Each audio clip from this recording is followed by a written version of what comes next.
Yeah, hello.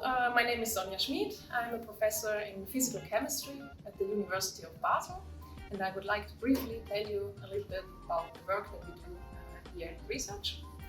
The research in my lab, which is called the Biomolecular NanoDynamicsLab, centers around the molecular functioning of the human body or of life in general. We like to create experiments that are capable of observing how single molecules perform their functions in the cell. These can be functions like, for example, muscle contraction or neural gating that allows us to think, or other sensory functions that we all know from our body.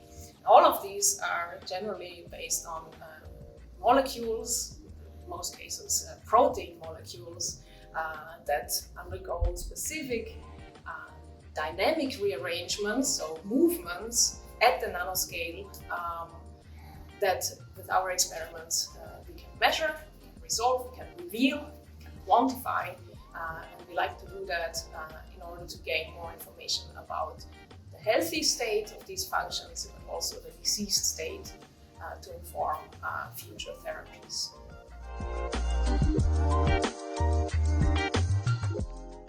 My motivation to participate in this kind of science event comes, I think, from two main reasons. First of all, science and the research that we do is something I'm extremely fascinated about.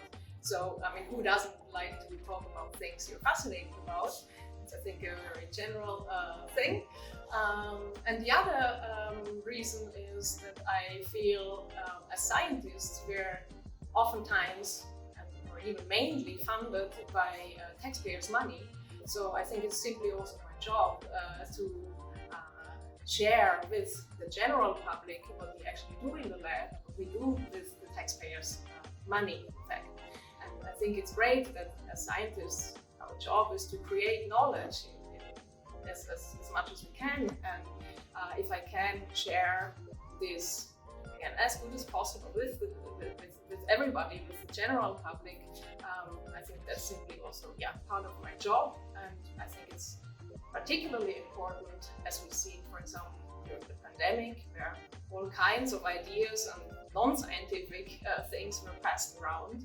So also in this context, it's extremely important, I think, to just show to everyone that scientists are normal people who try as hard as we can to solve problems with scientific means, and we're likely the most independent experts in human societies, because exactly we are paid by taxpayers and not by some kind of trusts. So this is also a very important point to me. So if I can share a little bit back with the general public, I'm happy to do that.